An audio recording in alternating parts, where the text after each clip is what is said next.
जाको स्वाद लाग्यो कछु दुख को, सो सुख कबू ना चाहे।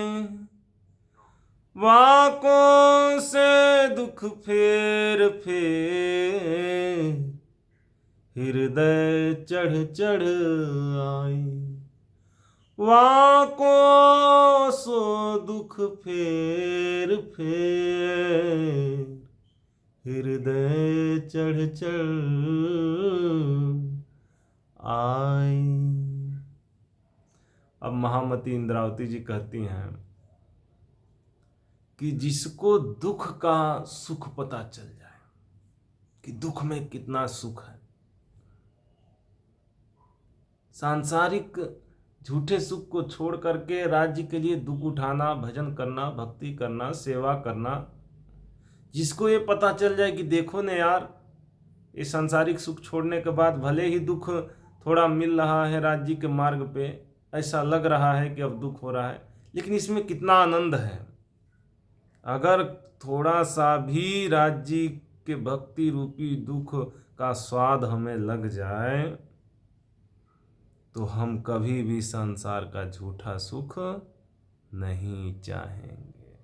देखो उन मोमिनों को, उन्होंने अपने घर परिवार के सारे सुख त्याग दिए और श्री जी साहेब जी के साथ चल करके कहाँ आ गए? पन्ना धाम आ गए। छूटा कि नहीं उनका सांसारिक सुख? लेकिन भले ही सांसारिक सुख छूट गया, घर द्वार छूट गया और दुख हुआ जागनी में चलते हुए, लेकिन उसमें अनंत सुख था। उस दुख में भी अनंत सुख श्री जी साहेब जी ने दिया मोमिनों को। अब उस दुख के सुख को देखिए, क्या मिला? परम धाम का सुख मिला, राज्य का सानिध्य मिला, उनकी सेवा मिली, और जो जन्म मरण का चक्कर था सांसारिक, जो भी सुंदर साथ उनके साथ चले श्री जी साहेब जी के साथ, उनका जन्म मरण का दुख समाप्त हो गया। वो परम धाम में जागृत हुए। कितना सुख मिला दुख उठाने पे। नंगे पांव मोमिन चले श्री जी साहेब जी के साथ, भूखे रहे, प्यासे रहे, लेकिन भक्ति मार्ग पे अटल रहे, श्री जी साहेब जी की सेवा में लगे रहे, तो उनको दुख में भी क्या मिला? सुख मिला। तो अगर थोड़ा सा भी इस दुख का स्वाद हमें पता चल जाए तो महामती जी कह रही हैं कि वो सांसारिक सुख की कामना कभी करेगा ही नहीं। बोलो श्री प्राणनाथ प्यारे की जय। सो सुख कबू न चाहे, वो दुनिया का झूठा सुख कभी राज्य से मांगेगा नहीं। नहीं चाहिए उसको दुनिया का झूठा सुख, उसे तो दुख में ही आनंद है।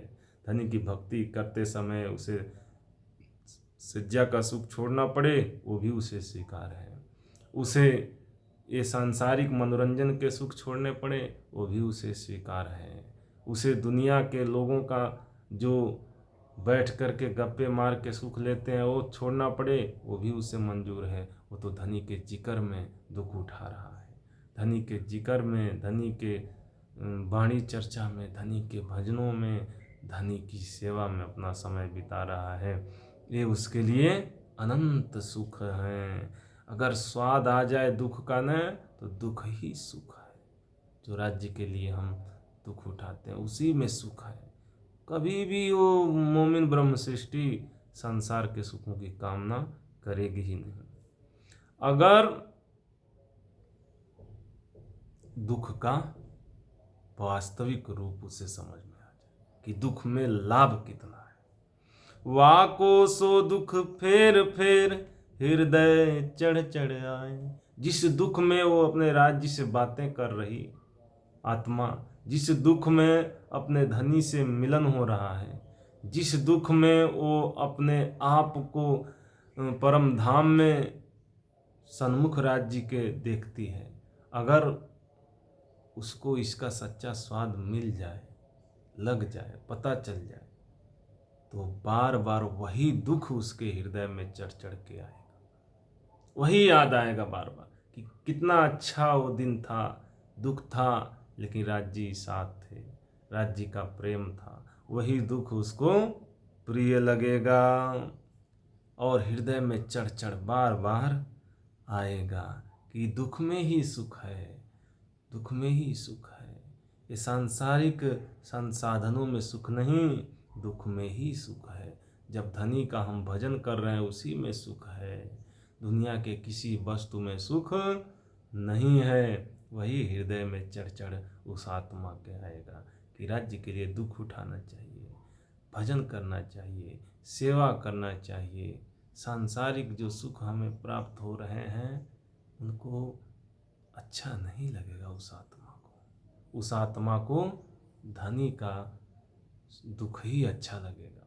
भले राज्य के रास्ते पे कितना भी दुख आए चलते समय, भले ही सांसारिक सुख छूट जाए, लेकिन वो दुख से ही प्यार हो जाएगा और दुख में ही पियाजी मिलेंगे।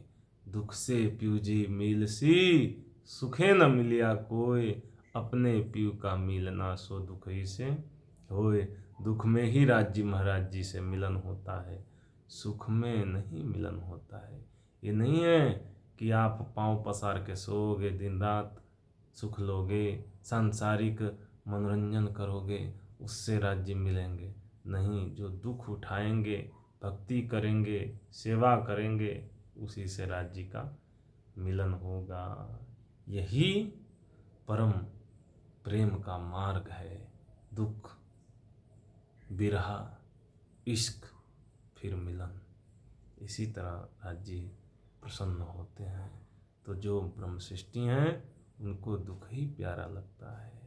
बोलो श्री प्राणनाथ प्यारे की जय। प्रणाम जी।